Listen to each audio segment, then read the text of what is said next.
O entrevistado do Na Real dessa semana é o professor Marcos Fernandes, da Fundação Getúlio Vargas e autor de 2 livros, Formação Econômica do Brasil, uma reinterpretação contemporânea e Economia e Ética. Bom dia, professor. Bom dia. Muito obrigado pela entrevista. Vamos começar com o quadro da economia brasileira. Eu queria que o senhor trouxesse. Acabou a eleição, então agora nós estamos no mundo real. Sim. Não o mundo da campanha. Como é que o senhor vê o quadro da economia brasileira hoje? Bom, do ponto de vista macroeconômico, meus colegas da área, eu sou microeconomista, mas meus colegas atestam algo que ficou evidente. As primeiras medidas que estão sendo tomadas no campo do ajuste macroeconômico são aquelas medidas que, de uma forma ou de outra, eram pré-anunciadas pelo candidato de oposição, Aécio Neves. Então fica claro que há um desajuste fiscal e, na verdade, nós perdemos todo o esforço fiscal que foi feito nos últimos anos. A situação em termos das contas públicas de deterioração fiscal se assemelha àquela situação em 1997. Nós voltamos a 1997 em termos de déficit nominal. Nós temos uma situação de uma economia que cresce muito pouco, com um déficit em transações correntes, déficit externo de 4% do PIB, numa economia onde nós temos uma inflação que bate no teto da meta com preços represados. Então, de uma forma ou de outra, nós estamos no pior dos mundos. Num certo sentido, isso é culpa da política econômica adotada nos últimos anos, que representou uma inflexão diante daquilo que foi adotado nos governos Lula I e Lula II. A reação do governo diante da crise em 2009 foi perfeita, foi uma política anticíclica, de expansão da demanda com base em redução de impostos e aumento do consumo, só que encarou-se essa política como uma política de médio e longo prazo. Política de médio e longo prazo é política de aumento da produtividade. Isso ocorre de 2 formas, com o aumento do investimento, principalmente em infraestrutura, o que não ocorreu, e principalmente com inovação tecnológica, que é algo que não ocorre da noite para o dia, e melhoria da qualidade da relação entre mão de obra e capital, principalmente devido à educação, algo que não acontece da noite para o dia. Uma forma de aumentar a produtividade é fazer reformas microeconômicas, que também foram colocadas de lado. Professor, o senhor tocou num dos pontos aqui que está sendo discutido muito, que é a questão da redução do custo do Estado, Sim. ou redução do custo do governo, para ficar assim um pouco mais simples. Sim. Né? A presidente Dilma prometeu fazer o dever de casa, né? Numa entrevista que ela deu para um grupo de jornalistas da mídia impressa em Brasília. Né? O ministro Manteiga falou em cortes e despesa. Né? Logo em seguida, até numa palestra na Fundação Getúlio Vargas, ele citou algumas coisas que podem ser cortadas, falando em seguro-desemprego. Alguns subsídios. Pensão, Sim. Né, isso, auxílio doença e tal. Agora, eu pergunto, é possível, essa redução é possível? O governo tem margem para reduzir os gastos num nível bom, digamos assim, para garantir que a dívida não suba muito e, com isso, perca até o grau de investimento? Não mais, porque se há algo que deve ser dito a respeito do governo do Dilma, é que não houve um aumento do custeio, não houve uma perda de controle de gasto de custeio. Na verdade, a margem de redução com base em custeio é muito pequena. O que é possível se conseguir é, até ter uma questão de justiça social, no caso das pensões, de seguro-desemprego, aliviar esses gastos, porque há indícios, no caso das pensões, de injustiça. Muita gente que ganha muito e que não deveria ganhar tanto. É uma questão política difícil de se resolver com os sindicatos, que é desindexar a previdência do salário mínimo, pelo menos daqueles que recebem vários salários mínimos. E também existe a questão do seguro-desemprego, onde há indícios de fraude ou de concessão não adequada, já que quando o desemprego caiu, aumentou o gasto com seguro-desemprego. Agora, existem reformas que devem ser feitas a médio prazo para melhorar a eficácia do gasto público. Esta é a questão. Agora, por outro lado, é inevitável aumentar a carga tributária. A carga tributária vai ter que aumentar. É um argumento de muitos economistas que, com razão, dizem que a sociedade brasileira optou por um estado do bem-estar social e por políticas de redistribuição. Eu, pessoalmente, sou a favor delas. No entanto, isso é impossível de ser executado sem uma carga tributária maior no curto prazo. Porque carga tributária é a arrecadação total sobre o PIB. Enquanto o PIB não cresce, a gente tem que aumentar a arrecadação total. e talvez tenhamos que recriar, infelizmente, um imposto como a CPMF.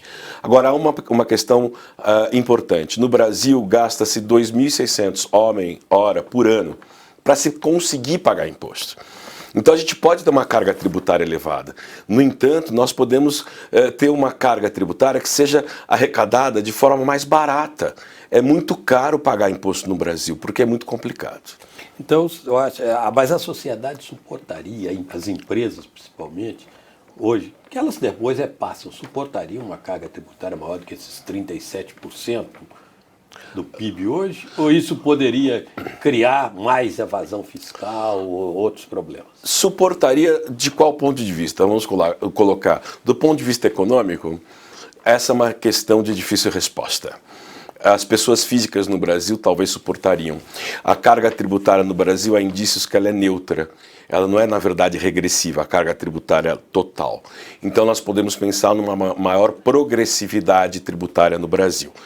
Os mais ricos pagando mais. Agora, a questão política, do ponto de vista de economia política, será que a sociedade suporta uma carga tributária maior do ponto de vista da sua toxicidade institucional? É uma questão que eu acho que é complicada de ser respondida, da ineficiência do gasto público, o custo da máquina pública e a existência de corrupção endêmica no país. Essas são as questões que se colocam. Quer dizer, alguém poderia dizer assim, mas dá mais dinheiro para alguém que gasta mal que recebe? E para ser roubado? As duas coisas. E como é que resolver isso? Quer dizer, tem que mudar a gestão do Estado. Eu creio que quais os pontos a serem atacados? Perdão, então eu gostaria de dizer, eu acho que deveríamos voltar ao projeto de reforma do Estado iniciado por Bresser Pereira durante o governo FHC. Um projeto de altíssima qualidade, que imparcialmente foi implementado, mas que busca criar critérios privados, incentivos privados dentro do Estado para melhorar a eficiência do setor público. Exemplo prático. As universidades federais deveriam ser fundações, que buscariam seus recursos de acordo com critérios de eficiência. Nós temos indicadores de eficiência do MEC para avaliar ensino na graduação e do MEC para avaliar ensino na pós-graduação. Quem for melhor, ganha mais recursos. Esse é um tipo de estrutura de governança que gera incentivos para que o Estado funcione melhor. Outra ideia importante dessa reforma, criar instituições públicas não estatais, OCIPs, ou organizações que, como alguns museus agora em São Paulo, o MIS e a Biblioteca Mário de Andrade, tem a sociedade de amigos, esses museus recebem recursos, mas em função da qualidade do serviço que oferece à sociedade. Hospitais poderiam ser gerenciados assim. O problema é ideológico. Muitas pessoas, por um a priori ideológico, chamam isso de privatização. Não é privatização. É gestão que impõe um ônus às pessoas que trabalham nessas organizações, que elas têm que ser mais competentes e eficientes. Elas não devem se render à mediocridade da isonomia que impera no setor público brasileiro. Mas, além disso, você tem toda uma parte que, digamos, não pode ser concedida e que está bem ineficiente. Quer dizer, você começa a olhar os ministérios, você olhar uma série de coisas, uma série de órgãos que a gente não sabe nem para que existem. Sim. Né? E como isso? É possível fazer essa reforma mais profundamente? Eu dou um exemplo básico que talvez em termos de redução de custos não será muito, mas que impossível fazer, que é reduzir o número de ministérios. 39 ministérios é uma loucura, todo Sim. mundo sabe. No mínimo para a gestão do presidente, Sim. não tem nem tempo de encontrar todos os ministros. E, no entanto, não se consegue fazer isso porque você está fechando portas para as negociações políticas necessárias, digamos assim, não para a sustentação política do governo. Eu não sou cientista político, mas o que meus amigos cientistas políticos dizem é que não tem jeito, por enquanto. Com esse presidencialismo de coalizão que nós temos e com o número de partidos, infelizmente nós precisamos desses vários ministérios. Mas vamos ser práticos. O que a gente precisa para governar bem? Boa gestão da saúde, boa gestão da educação, boa gestão da política econômica de curto prazo, que é o Ministério da Fazenda e o Banco Central que fazem, e uma boa gestão da política de médio prazo e longo, que seria o Ministério do Planejamento. Agricultura e infraestrutura. É isso que nós precisamos. E cidades. Basicamente, esses seriam os ministérios principais. Então, nós teríamos que pensar em eleger para esses ministérios que eu chamaria de filé, pessoas extremamente competentes. Eu lembro que o primeiro governo Lula, se a gente olhar aquele ministério do governo Lula, não tinham tantos ministérios, mas era um número farto de ministérios. Nos principais ministérios tínhamos pessoas que eram competentes. Essa é uma sugestão prática que eu daria, dado que não dá para se resolver esse problema no curto prazo. Mas há medidas institucionais muito simples. Eu vou dar o exemplo de São Paulo. A FAPESP, que é o melhor órgão de fomento de ciência e tecnologia do Brasil, ela tem em seu estatuto que ela só pode gastar 5% com custeio. Porque a função da FAPESP é pegar dinheiro do cidadão e transferir para o bolsista. De cada real que ela recebe do orçamento do Estado, 95 centavos vai para o cientista, vai para o aluno de iniciação científica, etc. e tal. Eu gostaria que fizesse uma comparação com o CNPq e com a CAPES no nível federal. O quantos por cento de cada real que vai para o orçamento dessas organizações, o quanto chega ao bolsista. Aposto que não chega a 50 centavos. Agora, tem uma outra questão que é digamos, a interface de funções. Ou seja, tem o governo federal, o governo estadual e o governo municipal tropeçando. Será possível fazer uma reforma do Estado sem rediscutir essas funções, sem discutir essas obrigações, além de outras coisas que a segurança, que é uma coisa que não se sabe bem como, mas eu digo essas funções.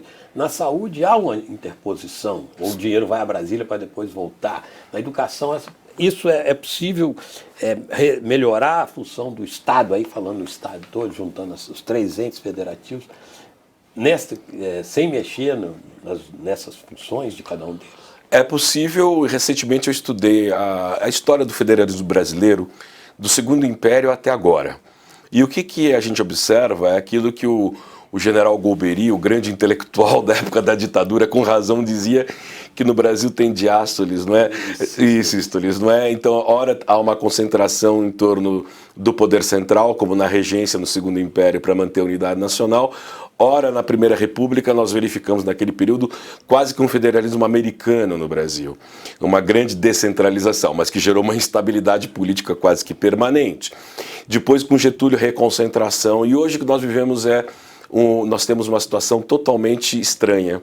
É uma situação muito estranha porque nós temos uma centralização das verbas e uma centralização da distribuição dessas verbas. Mas a execução, o controle social se dá no nível não é nem do Estado, é do município. A princípio, o Fundo da Educação, Fundef, deve ser um fundo gerido e fiscalizado no nível do município. Então nós temos uma situação onde, na verdade, os governadores de Estado não têm poder. Há uma controvérsia com cientistas políticos, notadamente um colega da Fundação, o professor Fernando Abrúcio, que acha que a Constituição de 88 criou os novos barões, que seriam os governadores. Não. Eu acho que a Constituição de 88 fez dos governadores meros atores passivos. O dinheiro passa voando por cima dos governadores e vai cair nos municípios. Tanto é que o PMDB, e essa foi a visão que Montoro tinha no passado, André Franco Montoro, e que Quércia soube aproveitar para construir o novo PMDB, as pessoas que perceberam que o municipalismo, que, como Montoro dizia, as pessoas não moram no Brasil, não moram no estado de São Paulo, moram na cidade, o PMDB cresceu em cima do município. E não à toa, essa é a prova empírica de que governador não tem poder. É o poder central e o poder local. Mas aí e não há como a gente, respondendo diretamente a sua questão, pensar então numa reforma, nesse curto prazo, mexendo com essa estrutura política. Porque a centralização foi dada pela Constituição de 88, das verbas. Essa estrutura política tem um custo. Quer dizer, esse passeio de verbas, cada lugar que ela passa, ele fica um pouco menor. Tem um custo de gestão. Não é uma má ideia em si, mas há um custo de gestão. E nos levanta algumas questões sobre a natureza do nosso sistema político, porque deputado estadual é algo absolutamente inútil.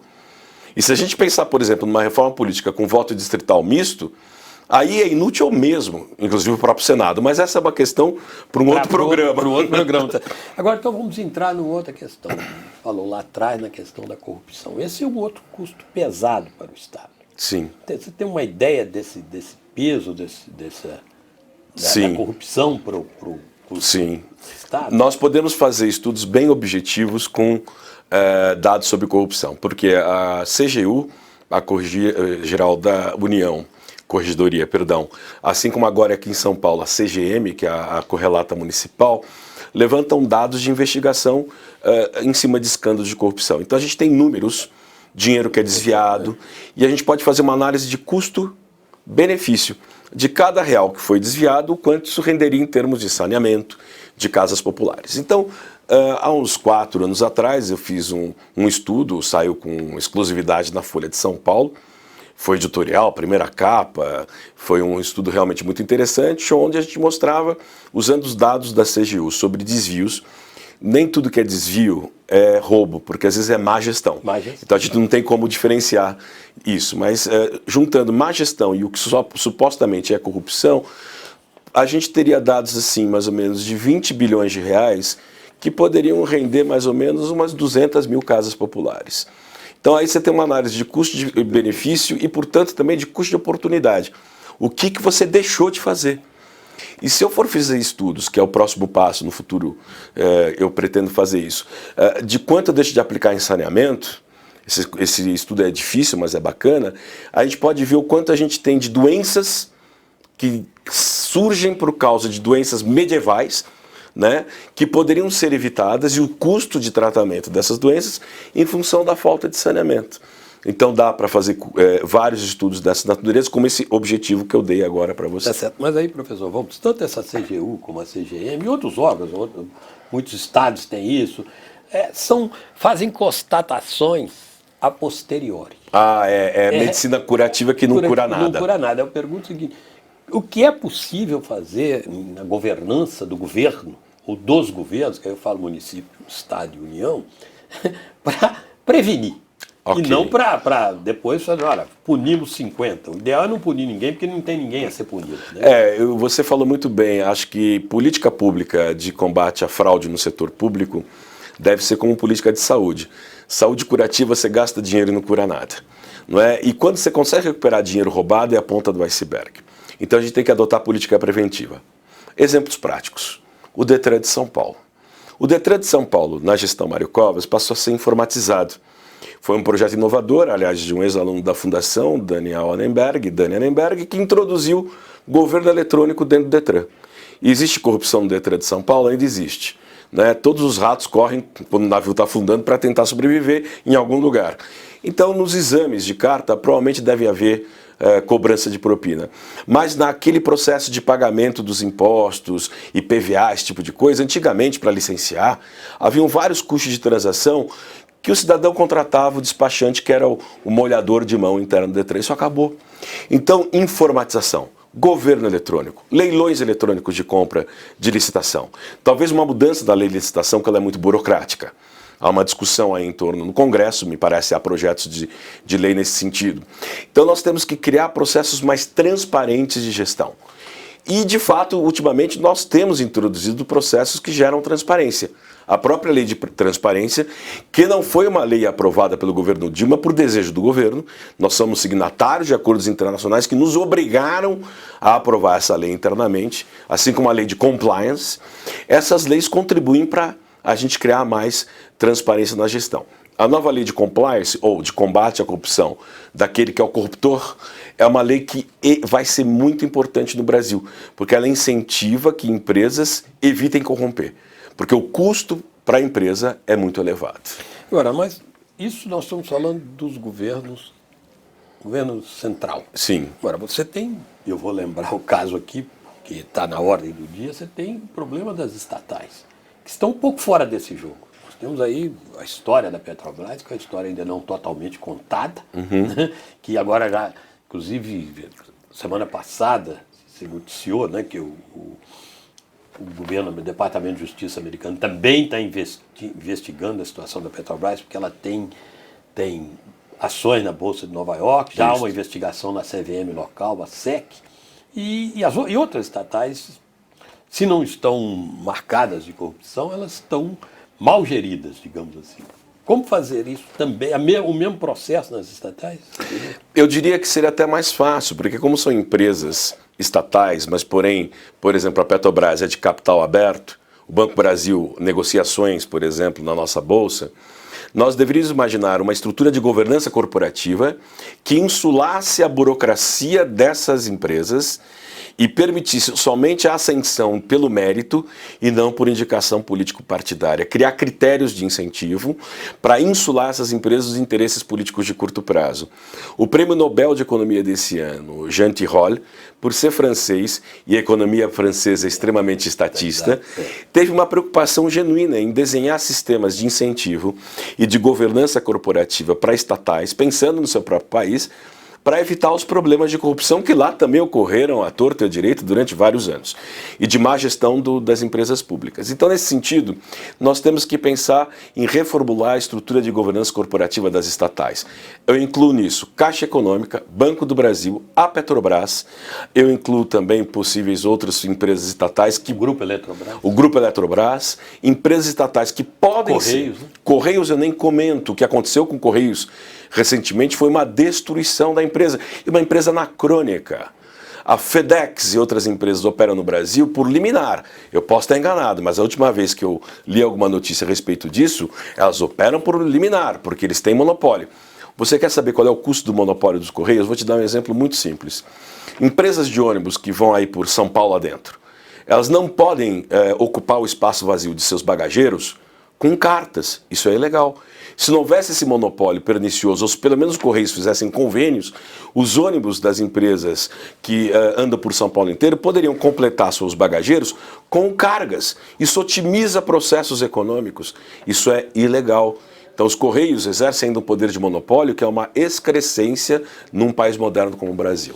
Agora, professor, o senhor fala em criar essa governança corporativa nessas estatais. A criação de uma governança corporativa nessas estatais vai torná-las também um pouco mais independentes do poder central. E o poder central não é, hoje pelo menos, não tem uma visão assim. Ele pensa, inclusive, só se mudou nos últimos dias, o contrário. Tanto que uma das providências da atual administração, quer dizer, da administração que começou com o Lula, foi o quê? Reduzir, por exemplo, o poder das agências reguladoras, que tem, não essa função de governança corporativa, mas tem uma função indireta de garantir também que os setores regulados funcionem bem. Sim. Quer dizer, não há possibilidade disso ocorrer. Então, aí nós temos duas questões interessantes, né? Então, vamos começar pelas agências reguladoras. Justiça seja feita. Acho que a presidente Dilma tentou reconstruir as agências reguladoras. Na verdade, como acho que foi o ex-ministro Delfim Neto diz, não indica companheiro de partido para a agência reguladora. A agência reguladora é uma coisa que tem que ter autonomia. Quando a gente fala de regulação de infraestrutura e de oligopólios, que no caso é o CAD. Então, nós precisamos reconstruir as agências reguladoras, principalmente pensando que para atrair investimentos de infraestrutura, os investidores têm que ter segurança no que se refere ao marco regulatório. Com relação às empresas estatais, eu estava falando do ponto de vista ideal. O ideal seria ter uma estrutura de governança corporativa que lhes conferisse independência. E o próprio constrangimento de serem empresas de capital aberto, dado pelo mercado de ações, já funcionaria para que elas fossem geridas de uma forma mais eficiente. Agora, sendo pragmático, por mim, eu privatizaria a Petrobras, tomando cuidado com esse processo para manter o controle majoritário do capital nacional, que eu sou a favor. Privatizaria o Banco do Brasil e a Caixa Econômica. Não há razão para mim para esses bancos continuarem sendo estatais. A Embraer é uma empresa ineficiente? A Vale do Rio Doce é uma empresa ineficiente? Não são. E a Embraer é uma empresa estratégica para a indústria bélica nacional de defesa e para a nossa indústria aeroespacial. Por outro lado, eu diria o seguinte, essas empresas, elas poderiam ser bem geridas, inclusive com a participação do capital estatal, desde que o Estado não tivesse o direito único de escolha, como no caso da Petrobras, de quem manda. Então nós temos um problema sério de gestão dessas empresas que eu não sei, em termos práticos, se não seria resolvido somente com a privatização. Agora, vamos parar e pensar. Depois que houve privatização em FHC, as empresas continuam estatais, de uma forma ou de outra. Quais são os maiores acionistas das empresas que foram privatizadas? Os fundos de pensão das estatais e o BNDES. Na prática, o professor Sérgio Lazzarini, do INSPER, mostra isso no seu brilhante livro sobre capitalismo de laços, que certa feita Hélio Gaspari definiu como os donos do poder 2.0, em referência a Faoro. ao Raimundo Faoro, o Estado continua o grande dono dessas empresas. Mas a diferença é que, com relação à Petrobras, é que essas empresas elas têm uma autonomia de gestão muito maior. Tá certo, nós chegamos ao fim do Na Real desta semana. Muito obrigado, professor. Muito obrigado. Marcos Fernandes, da FGV. E nós voltamos na próxima semana.